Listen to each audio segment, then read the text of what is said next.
Welcome to Miss Retro Reads. We continue with the autobiography of St. Ignatius of Loyola.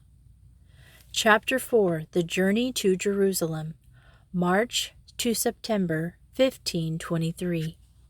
They had such a strong wind at the stern that they reached Gaeta from Barcelona in 5 days and nights, though they were all very frightened because of the great storm. Note: Gaeta is due east of Barcelona on the Italian coast, about 75 miles south of Rome. Throughout all that region there were fear of pestilence, but as soon as he disembarked, he began to journey to Rome. A mother and her daughter, who wore boys' clothing, and another young man, who had come on the ship, accompanied him. They went with him because they also were begging. When they arrived at a hostel, they found around a great fire many soldiers who gave them something to eat and a good deal of wine, urging them on as if they wanted them to warm up. Later they were separated, the mother and daughter being lodged in a room upstairs, and the pilgrim and the young man in the stable. But at midnight he heard loud cries coming from above. Getting up to see what it was, he found the mother and daughter full of tears in the courtyard below, wailing that they had been put upon by a man. At this such a strong feeling came over him that he began to shout, "Does this have to be endured?" and similar protests. He said this with such energy that all those in the house were astonished, so much so that no one did him any harm. The young man had already fled, and though it was still night, all three began their journey. When they arrived at a nearby city, they found it closed. Unable to enter, the three of them spent the night in a damp church there. In the morning the city was closed to them, and they found no alms outside, even though they went to a castle which seemed nearby. There the pilgrim felt weak because of the hardship of the sea voyage as well as the other trials, and unable to travel farther, he remained there, but the mother and her daughter went on to Rome. That day many people came out of the city, learning that the lady of the land had come out. He went to her and told her that he was ill only from weakness, and asked her to let him enter the city to seek a remedy. She readily granted it, and he began to beg in the city and obtained many small coins. After resting there 2 days, he set out on his journey again and arrived at Rome on Palm Sunday. There all who spoke to him, on discovering that he didn't carry any money for Jerusalem, began to dissuade him from making that trip, giving him many reasons why it was impossible to find passage without money. But he had great assurance in his soul, which he couldn't doubt, that he would find a way to go to Jerusalem. After receiving the blessing of Pope Adrian, he then set out for Venice, 8 or 9 days after Easter. Note: it was customary for the pilgrim who was Jerusalem bound to go to Rome to receive permission and the papal blessing for his pilgrimage. Adrian had been elected pope in January of 1522 while he was in Spain, where he served as regent for King Charles, now Emperor Charles V, and had preceded Ignatius to Rome the previous summer. Their respective journeys across northern Spain to Catalonia almost coincided. He had 6 or 7 ducats which they had given him for the passage from Venice to Jerusalem. He had accepted them, being somewhat overcome by the fears they had aroused that he would not be able to go in any other way. But 2 days after leaving Rome, he began to realize that this was a lack of trust on his part, and it bothered him a good deal that he had accepted the ducats. So he decided it would be good to get rid of them. He finally decided to give them freely to those whom he encountered, who usually were poor. He did so, and when he arrived at Venice, he had no more than a few coins which he needed that night. While on the journey to Venice, he slept in doorways because of the guards set against the pestilence. It happened once that when he got up in the morning, he collided with a man who, seeing what he saw, fled in great fear because he must have seemed very pale to him. Traveling in this way, he came to Chioggia with some companions who had joined him. He learned that they would not be allowed to enter Venice, as his companions decided to go to Padua to obtain a certificate of health there. He set out with them, but he couldn't travel very well, and they went on very rapidly, leaving him at nightfall in a large field. While he was there, Christ appeared to him in the manner in which he usually appeared to him, as we have mentioned above, and this comforted him very much. Consoled in this way the next morning without forging a certificate, as I believe his companions had done, he came to the gate of Padua and entered without the guards asking anything of him. The same thing happened when he left. This greatly astonished his companions, who came to obtain a certificate so they could go to Venice, though he didn't concern himself about it. When they arrived at Venice, the guards came to the boat to examine everyone, one by one, as many as there were, but they left him alone.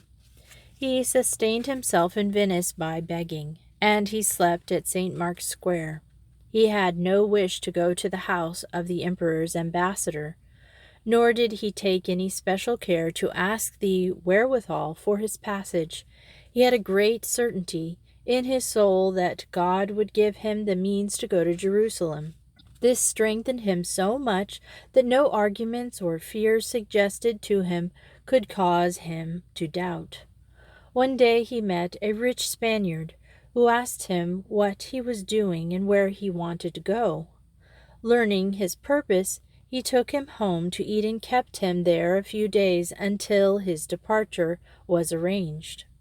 Ever since, Minrasa, the pilgrim, had the habit, when he ate with anyone, not to speak at the table except to answer briefly, but he listened to what was said and noted some things which he took as the occasion to speak about God, and when the meal was finished he did so. This was the reason why the good man and all his household were so fond of him and wanted him to stay and tried to keep him there. The host himself brought him to the Doge of Venice so he could speak to him. That is, he obtained entrance and an audience for him. When the Doge heard the pilgrim, he ordered that he be given passage on the ship of the governor, who were going to Cyprus. Although many pilgrims had come that year to go to Jerusalem, most of them had entered to their own countries because of the recent event which had occurred, the fall of Rhodes. Even so, there were 13 in the pilgrim ship which sailed first, and 8 or 9 remained for the governorship. Note, in addition to Ignatius's rather sparse account of his journey, there are the more detailed diaries of 2 of his fellow pilgrims, Peter Fuseli of Zurich, and Philip Hagen of Strasbourg. Fuseli traveled on the so-called governor's ship with Ignatius and informs us there were 4 Spaniard pilgrims aboard, including Diego Manes, whom Ignatius mentions below. Hagen was on the pilgrim ship. Both vessels came to Cyprus, but only the pilgrim ship carrying all the pilgrims made the passage across to the Holy Land, and 8 or 9 remained for the governor's ship. While he was awaiting departure, a high fever came over our pilgrim, but after treating him badly a few days, it left him. The ship sailed on the day he took a purge.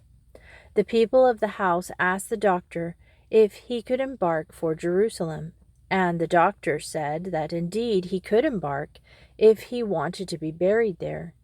He embarked and sailed that day. He vomited a good bit and felt relieved and began to recover completely. He severely condemned some obscenities and indecencies that were done openly on the ship.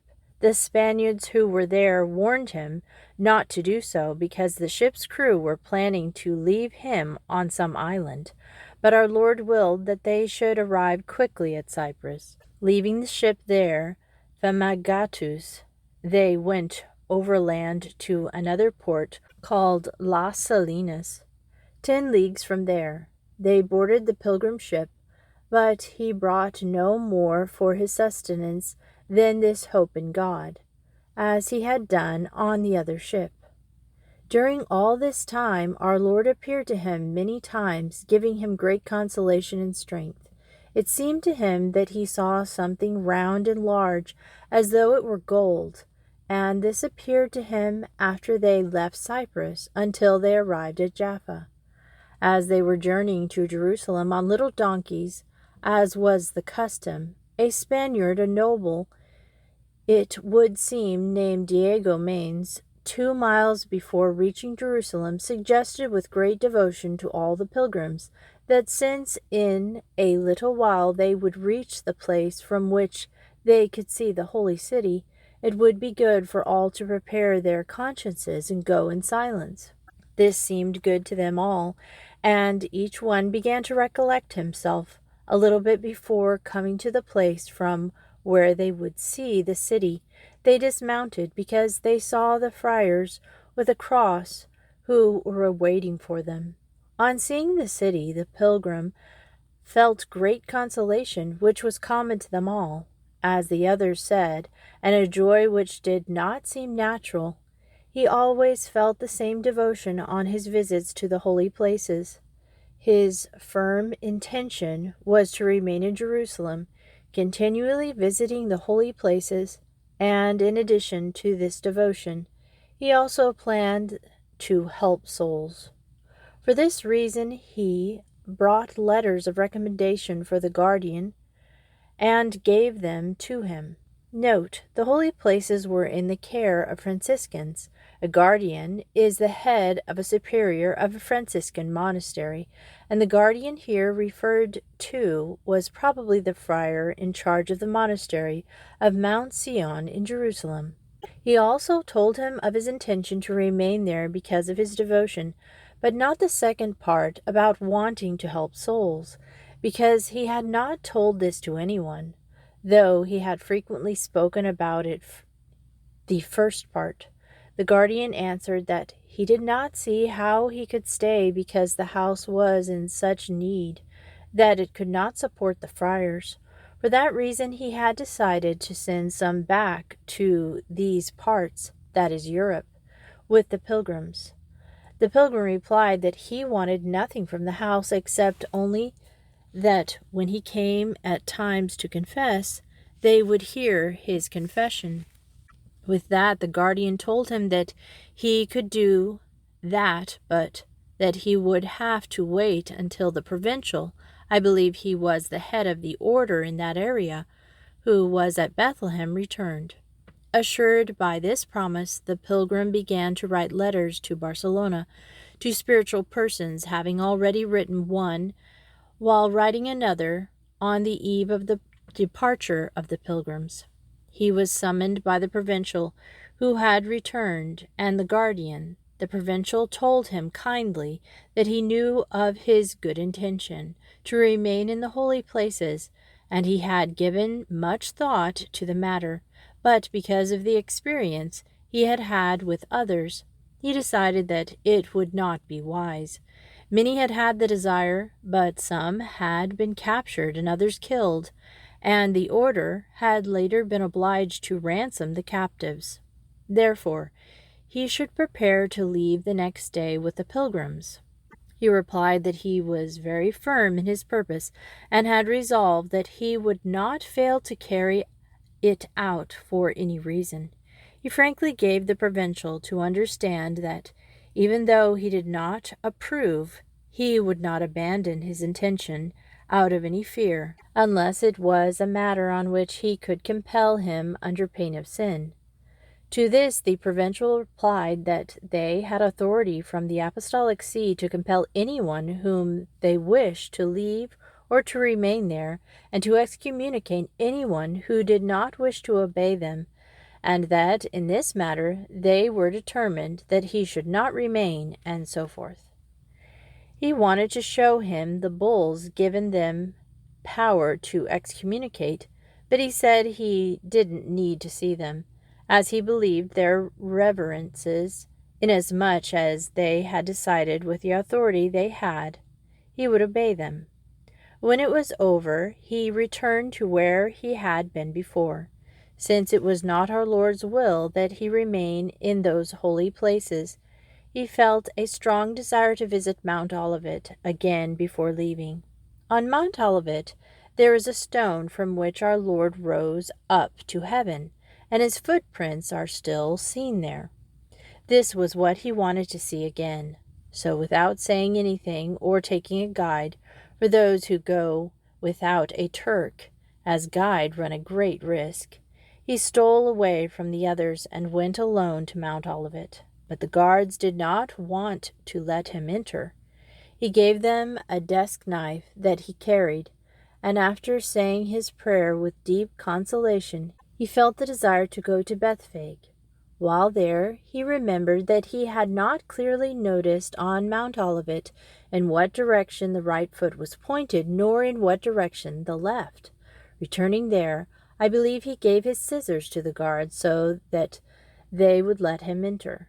When it was learned in the monastery that he had gone out without a guide, the friars took steps to find him.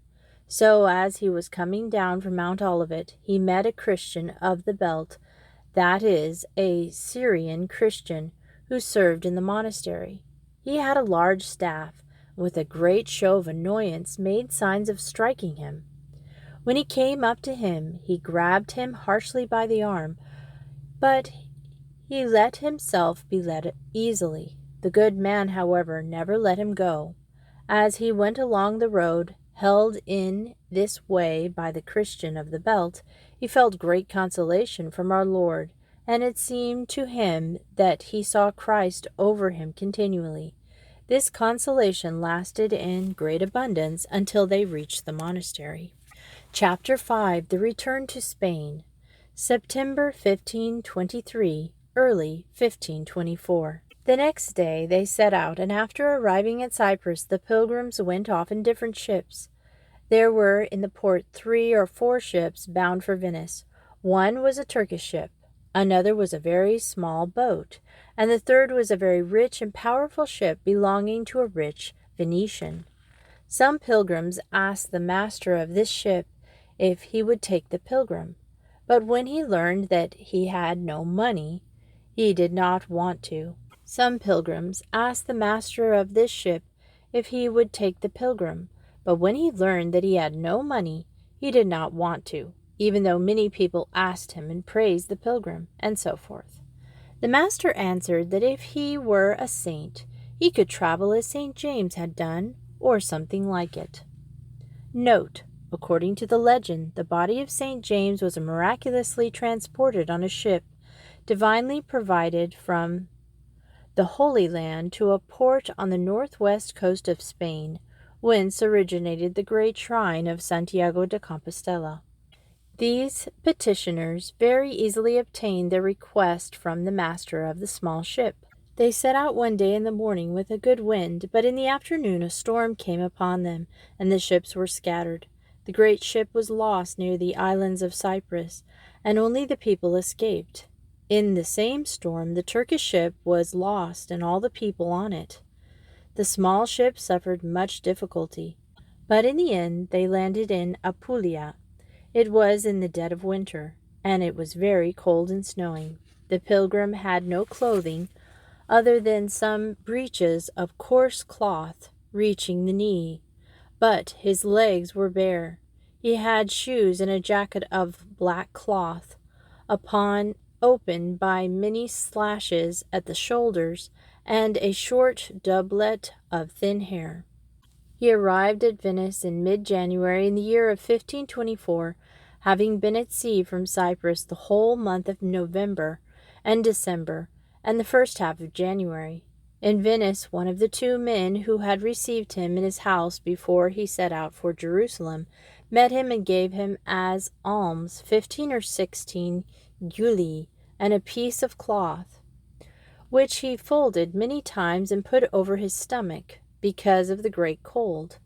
After the pilgrim realized that it was not God's will that he remain in Jerusalem, he continued pondered within himself what he ought to do. At last he inclined more to study for some time so he would be able to help souls, and he decided to go to Barcelona. So he set out from Venice to Genoa. One day in Ferrara, in the principal church at his devotions, a poor man asked him for alms, and he gave him a marchetto, which is a coin of 5 or 6 quattrini. After that, another man came, and he gave him another small coin that he had, somewhat greater in value, and to a third man he gave a guilio, as he had nothing but gielli. The poor people, seeing that he was giving alms, kept coming until he had given away everything he had. Finally, many poor people came together to ask alms. He asked them to pardon him, as he had nothing more. Thus he left Ferrara for Genoa. On the road he met some Spanish soldiers who treated him well that night, but they were very much amazed that he traveled by that road, because it was necessary to pass almost through the middle of both armies, the French and the Imperial. Note: Ignatius was crossing a region where the French and the Spanish imperial armies of Charles V were maneuvering and struggling for possession of the Duchy of Milan. This was an important phase of conflict that lasted through the decades of 1520s and beyond, and in which Ignatius himself had played a part in 1521 at Pamplona. They asked him to leave the royal road and to take another safer one that they pointed out to him, but he did not take their advice. Instead, traveling on the main road, he came upon a burned and destroyed village, and until night-time he found no one to give him anything to eat. But when the sun went down, he came to a walled place where the guards immediately seized him, thinking he was a spy. They put him in a small house next to the gate and began to question him, as is usual when there is some suspicion, but he replied to all their questions that he knew nothing. They stripped him and searched him down to his shoes, and finding that he carried no letters, unable to learn anything by these means, they bound him to take him to their captain, who would make him talk.